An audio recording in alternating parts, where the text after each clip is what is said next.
மக்கள் அனைவருக்கும் வணக்கம். விஜய் அவர்களுடைய ஜனநாயகம் திரைப்படம் அதற்கான தீர்ப்பு வந்திருக்குது. அந்த தீர்ப்புக்கு மிக முக்கியமான சில விஷயங்கள் அதுதான் இந்த வீடியோ நம்ம பார்க்க போறோம். அதற்கு முன்பு வலைத்தளங்கள் முழுவதுமாக சில செய்திகள் பரவுது. அது மிக முக்கியமாக அதோட எதிர்த்தரப்பினர், விஜய் அவர்களுடைய எதிர்த்தரப்பினர், அவருடைய ஆதரவு தரப்பினர், இப்படின்னு நிறைய இந்த வழக்கை குழப்பமான சில செய்திகள் பரப்புறாங்க. அதுல மிக முக்கியமான 3 விஷயங்களை தெளிவுபடுத்துறேன். அது என்ன அப்படின்னா, முதலாவது என்ன அப்படின்னா, இந்த U/A இருக்கு இல்லையா, இந்த சான்றிதழ், அதாவது சென்சார் சர்டிபிகேட், அதை கேன்சல் பண்ணிட்டாங்க. அப்படிலாம் கிடையவே கிடையாது. ஏன்னா வழங்கவே இல்லை. வழக்கு இது சம்மந்தப்பட்டதே கிடையாது. எது இந்த டிவிஷன் பெஞ்சுக்கு போனது இது சம்மந்தப்பட்டதே கிடையாது. எனவே இது தவறான தகவல். இரண்டாவது என்ன அப்படின்னா, திரைப்படம் வெளியிடுவதற்கு தடை அப்படின்னு சொல்லி நிறைய திமுகவினர் பரப்புறத நான் பார்த்தேன். திரைப்படம் வெளியிடுவதற்கு தடையோ இல்லை திரைப்படத்தை வெளியிடுவது சம்பந்தப்பட்ட விஷயமோ இது கிடையவே கிடையாது. முழுக்க முழுக்க சென்சார் சர்டிபிகேட் சம்பந்தப்பட்டது. எனவே இது வெளியிடுவதற்கான தடைக்கான வாய்ப்பே கிடையாது. எந்த திரைப்படத்தையும் வெளியிடக்கூடாதுன்னு தடை செய்யறது கிடையாது. எனவே இதுவும் போலியானது. மூன்றாவது என்ன அப்படின்னா, திரைப்படத்தில் கூடிய விஷயங்களை பார்த்துட்டு நீதிபதிகள் காண்டாயிட்டாங்க அப்படி ஒரு செய்தி போகுது. அந்த திரைப்படத்துடைய விஷயத்தினால தான் நீதிபதிகள் இந்த உத்தரவு கொடுத்துருக்காங்க அப்படின்னு ஓடுது. அதுவும் கிடையாது. எனவே இந்த மூணும் கிடையாது. அப்போ தீர்ப்பில் என்னதான் சொல்லப்பட்டிருக்குது, தீர்ப்பில் கூட மிக முக்கியமான விஷயம் என்ன? முதலாவது இந்த வழக்கு எதற்காக போனது அந்த தெளிவுக்கு வாங்க. ஏன் அப்படின்னா, நிறைய விஜய் ரசிகரும் ஒரு தப்பு ஒன்று பண்றீங்க. அது என்ன அப்படின்னா, நீதியரசர் ஸ்ரீ வஸ்தாவா இருக்கார் இல்லையா, அவரோட புகைப்படம், அதாவது MK ஸ்டாலின் பக்கத்தில் கூட ஒரு புகைப்படம், இந்த குடியரசு தின விழா இருக்கு இல்லையா, அதில் போய் உட்காந்துருக்காங்க. பார்த்தீங்களா, இந்த நீதியரசருக்கும் திமுகவும் கனெக்ஷனு அப்படின்னு சொல்லி பரப்பி விடுறீங்க. இதெல்லாம் கோர்ட்டு பார்த்துச்சுன்னு வச்சுக்கோங்க, நீங்கள் எல்லாரும் ஜெயிலுக்கு போயிருவீங்க. இதையெல்லாம் பண்ணவே பண்ணாதீங்க. குடியரசு தின விழா இருக்கு இல்லையா, அதுவாகட்டும், இல்லை சுதந்திர தின விழாவாகட்டும், இதெல்லாம் தலைமை நீதிபதிகள்லாம் இப்போ உட்கார தான் செய்வாங்க. சிஎம் போய் ஆகணும். இதெல்லாம் அரசு தரப்பு விழாக்கள். எனவே இதுக்கு எல்லா பேரும் போய் தான் தீர்வாங்க. இதை வச்சுக்கிட்டா எதாவது பேசி தெரியாதீங்க, அது நல்லதில்லை. இந்த வழக்கை பொறுத்த வரைக்கும் நீதியரசர் ஸ்ரீ வஸ்தாவா அவர்கள், நீதியரசர் அருள்முருகன் அவர்கள், இந்த 2 பேர் கொண்ட டிவிஷன் பெஞ்ச் இல்லையா, அதுக்கு என்ன சொல்லி வழக்கு போகுது அப்படின்னா, அந்த சான்றிதழ் கொடுக்க சொல்லியோ இல்லை சான்றிதழ் கொடுக்க கூடாதுன்னா போகல. அந்த இடத்துக்கு அப்பீலுக்கு போகிறது வேற யாரும் கிடையாது, சென்சார் போர்டு. சென்சார் போர்டு போய் என்ன கேட்குறாங்க அப்படின்னா, அவங்க இந்த குறிப்பிட்ட படத்துக்கு சான்றிதழ் கொடுக்க கூடாதுனோ கொடுக்க மாட்டோம்னோ கொடுக்கறதுக்கு தாமதப்படுத்துவோம்னோ அவங்க எதுக்குமே போகல. அவங்க கேட்டு போகிறது என்ன அப்படின்னா, எங்களுக்கு போதிய அவகாசம் இங்கே கொடுக்கல, விரைவாக வழக்கில் தீர்ப்பு கொடுத்துட்டாங்க. எனவே எங்கள் தரப்பு நியாயத்தை அவங்க கேட்கவே இல்லை. இதை கேட்டு முடிவுக்கு வரணும். இவ்வளவுதான் வழக்கில் அவங்க கேட்டது. நல்லா புரிஞ்சுக்கோங்க. சிங்கிள் பெஞ்ச் இருக்கு, அதாவது தனி நீதிபதி கொடுத்தார ஒரு உத்தரவு, அந்த உத்தரவை அவங்க எதிர்க்கவே இல்லை. அந்த உத்தரவு தவறானு அவங்க சொல்லவே இல்லை. அந்த இடத்துல அவங்க சொல்றது என்ன அப்படின்னா, எங்களுடைய விளக்கத்தை எதையுமே கேட்காம ஒரு தீர்ப்பு கொடுத்துட்டாங்க, இதை ஏற்றுக்கொள்ள முடியாது அப்படின்னு சொல்லி போறாங்க. எனவே இந்த வழக்கு அந்த தீர்ப்புக்கு எதிரானது கூட கிடையாது. இந்த வழக்கை பொறுத்த வரைக்கும் நீதியரசருடைய ஒரே என்ன அப்படின்னா, அதுக்கு போதிய அவகாசம் கொடுத்துருக்கோமா கொடுக்கக்கூடாது. இதுதான் அவங்களுக்கு முன்னாடி இருக்கக்கூடிய விஷயம். இதை தாண்டி எந்த ஒரு தீர்ப்பு கொடுக்க முடியாது. நீதியரசரை பொறுத்தவரைக்கும் என்ன கேட்டு வராங்களோ அதை தாண்டி எக்ஸ்ட்ராலாம் கொடுக்க முடியாது. அவங்க கேட்டு வந்தது என்ன, தனி நீதிபதி போதிய அவகாசம் எங்களுக்கு கொடுக்கல, போதிய விளக்கத்தை கொடுக்கறதுக்கு நேரம் கொடுக்கல, அவ்வளோதான். அப்போ அதுக்கு நேரம் கொடுக்க வேண்டியதானே அப்படின்னு சொல்லி நீங்கள் தீர்ப்பு கொடுத்தாங்களே ஒழிய வேற எதுவுமே கிடையாது. அதாவது தனி நீதிபதி அவர்கள் போதிய அவகாசம் அந்த சென்சார் போர்டு கொடுத்து அது என்ன சொல்றாங்கன்ற விளக்கத்தை கேட்டு அதற்கப்புறம் தீர்ப்பு கொடுங்க. இவ்வளவுதான் தீர்ப்பு, இன்னையோட தீர்ப்பு. இது வேற எதுவுமே கிடையாது. எனவே இது திரைப்படத்துக்கு எதிரானதோ இல்லை சான்றிதழ் கொடுக்க கூடாதோ இப்படியா வந்த தீர்ப்பு கிடையாது. இது முழுக்க முழுக்க அந்த சென்சார் போர்டுக்கு போதிய அவகாசம் கொடுக்கல. இதை நீங்க முதல் புரிஞ்சுக்கணும். இதுல மிக முக்கியமான ஒரு விஷயம் இருக்கு. அது என்ன அப்படின்னா, அப்புறம் எதுக்கே 4 நாள் 5 நாள் போச்சு, இவ்வளவு நாள் எதுக்கு எடுத்துக்கணும், அது முதல் நாளே சொல்ல வேண்டியதானே? அப்படி கிடையாது. இது ஒட்டுமொத்த வாத பிரதிவாதங்களே அவங்க கேட்க வேண்டிய நிலைமை எங்கே தள்ளுது அப்படின்னா, ப்ரொடியூசர் தான், அது தயாரிப்பாளர்கள், அந்த ஆள் தான் தேவையில்லாம போய் இருக்கிற எல்லா வேலையும் பார்க்கறது.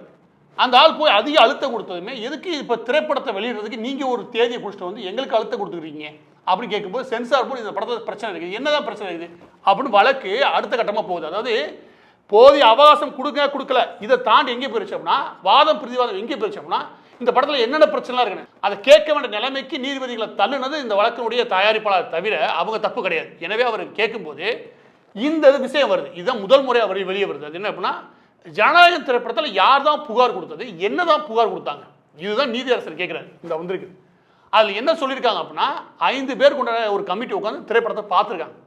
அந்த திரைப்படத்தை பார்த்துட்டு UA சர்டிஃபிகேட் கொடுக்கறதுக்கு ஓகே பரிந்துரைக்கு 4 பேர் கொடுத்துட்றாங்க. ஒருத்தர் இல்லை இதில் ஏதோ சிக்கல் இருக்கு, எனவே இதை பரிந்துரை பண்ண முடியாது, திரும்ப நீங்கள் ரிவிஷன் கமிட்டிக்கு அனுப்புங்க, மீண்டும் வல்லுநர்களை வச்சு பாருங்க அப்படின்னு சொல்றாரு. அது அவருக்கு சொன்னது மட்டும் கிடையாது, மேலே சென்சார் போர்டுக்கும் அவர் சென்னையிலேருந்து அந்த இமெயில் அனுப்புறாரு. இதுதான் அந்த இமெயில் விவரம். அதில் 2 விஷயங்கள் தெளிவுபடுத்துறாரு.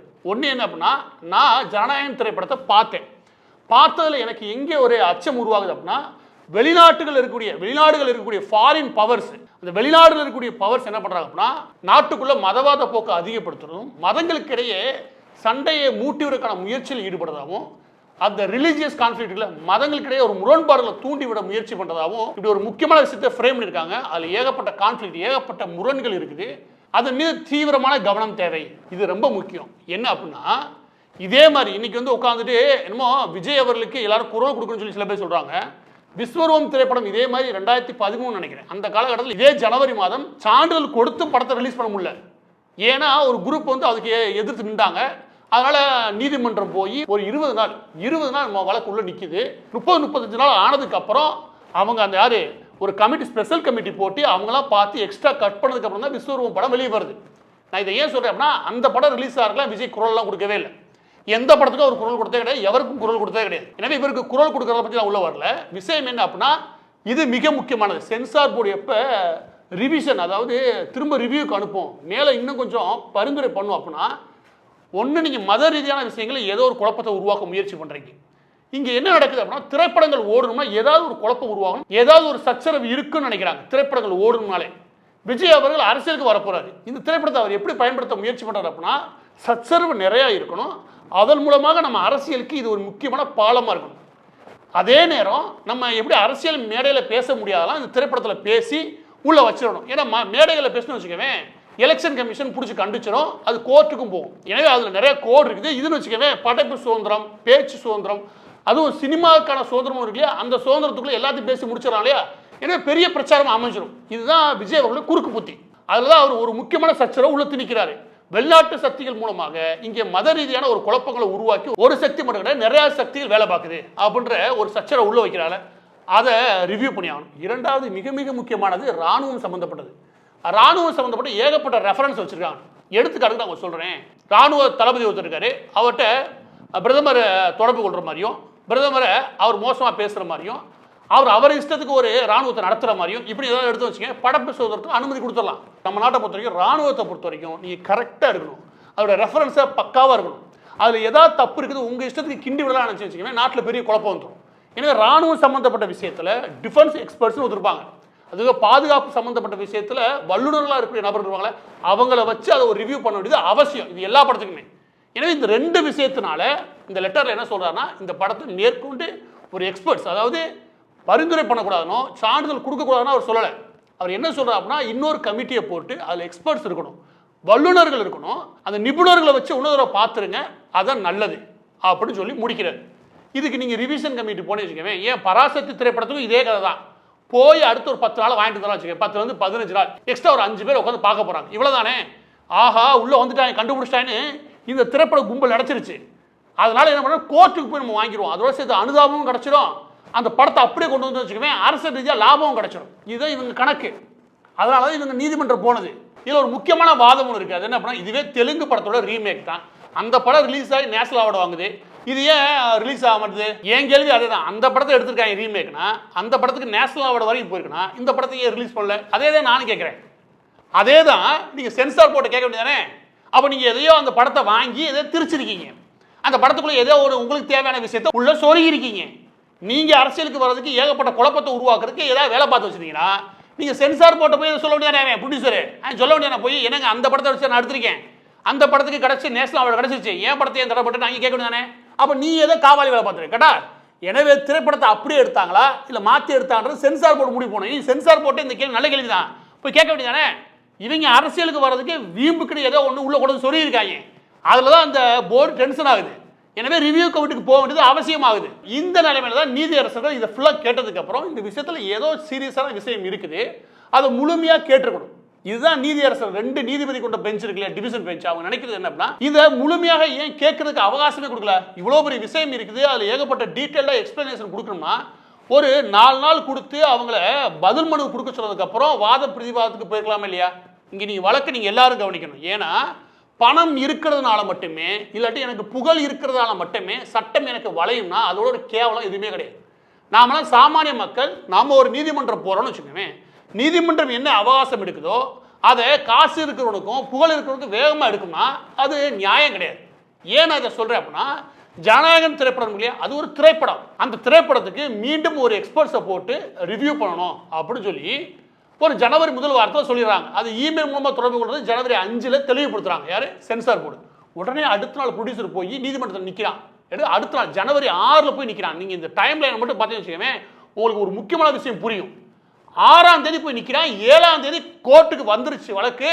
அதுக்கான ஹியரிங், அதாவது அதுக்கான வாதம் பிரிவாதம் முடிச்சு கோர்ட்டில் என்ன பண்ணுறாங்கன்னா தீர்ப்பை ரிசர்வ் பண்ணுறாங்க. தீர்ப்பு ரெடி அப்படின்னு சொல்லி முடிக்கிறாங்க.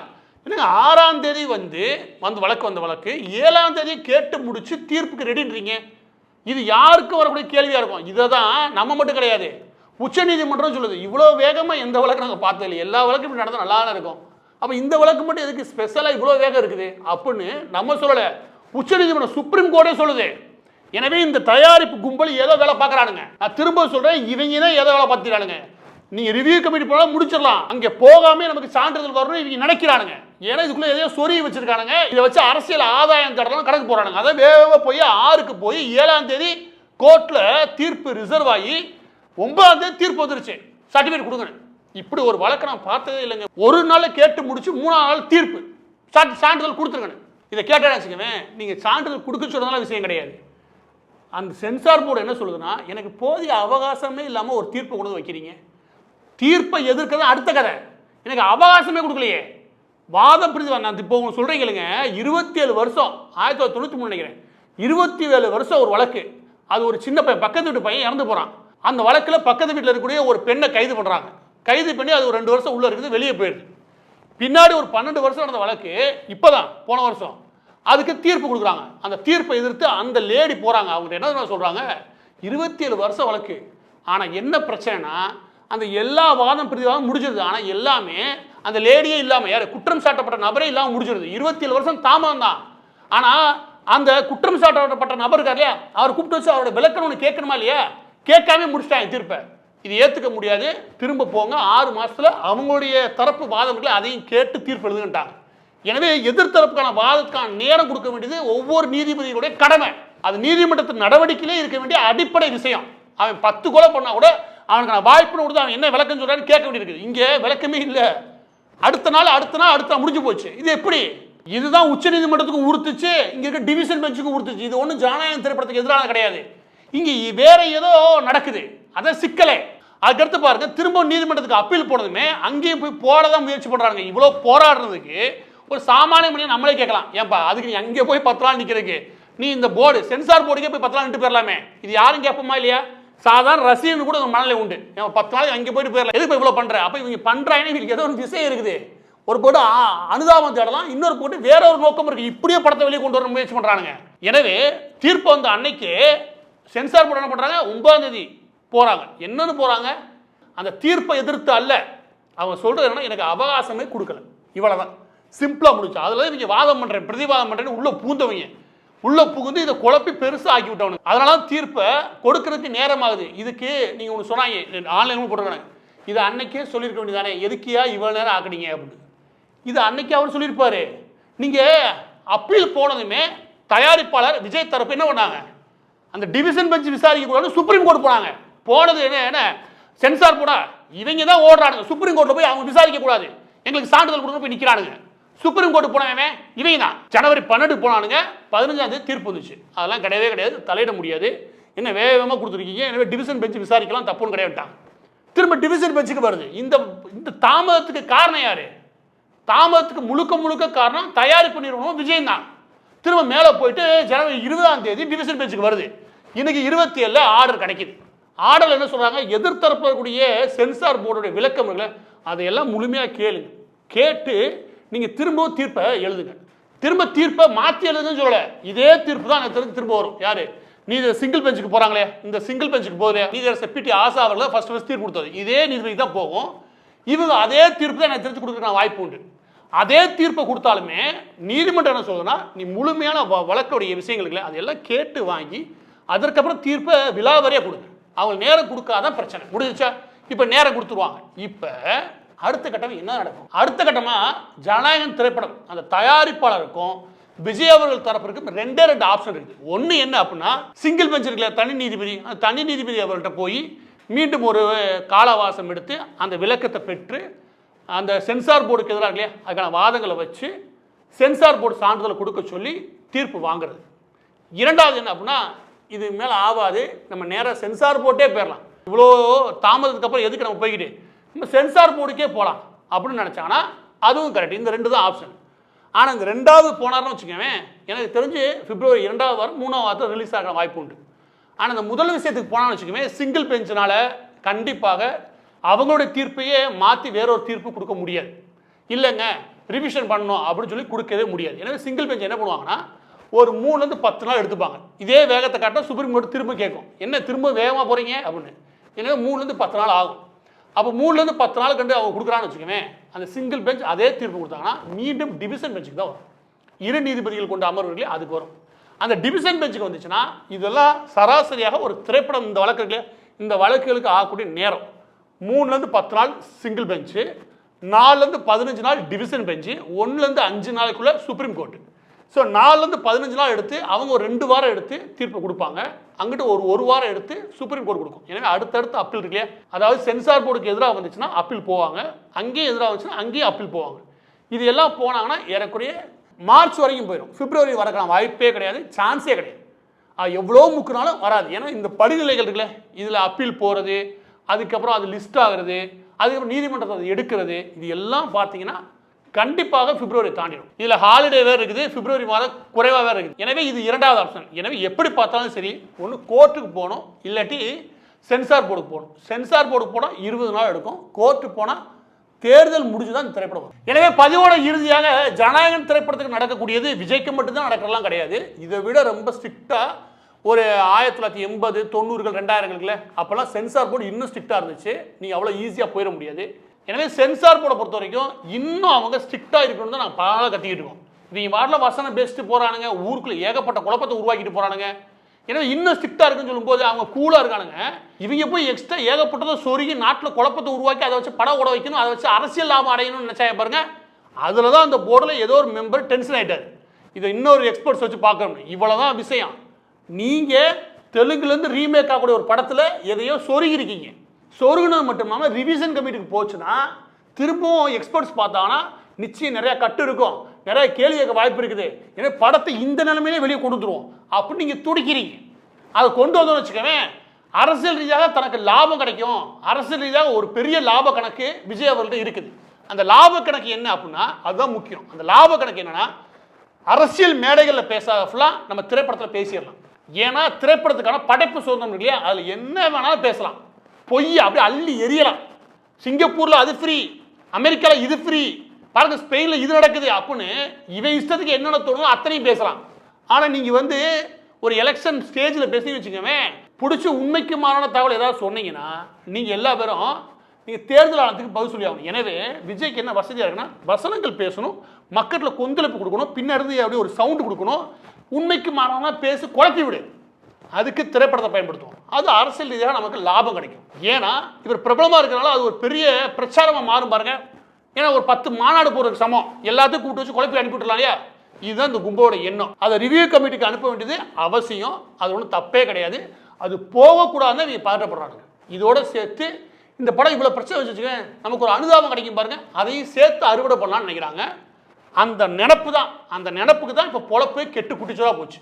இந்த படத்தை தேர்தலுக்கு அப்புறம் தான் ரிலீஸ் பண்ண முடியும், இல்லைன்னா சென்சார் போர்ட்டை போய் சான்றிதழ் வாங்குறதா முடிவு. அது போனாலுமே பிப்ரவரி லாஸ்ட் போயிடும்.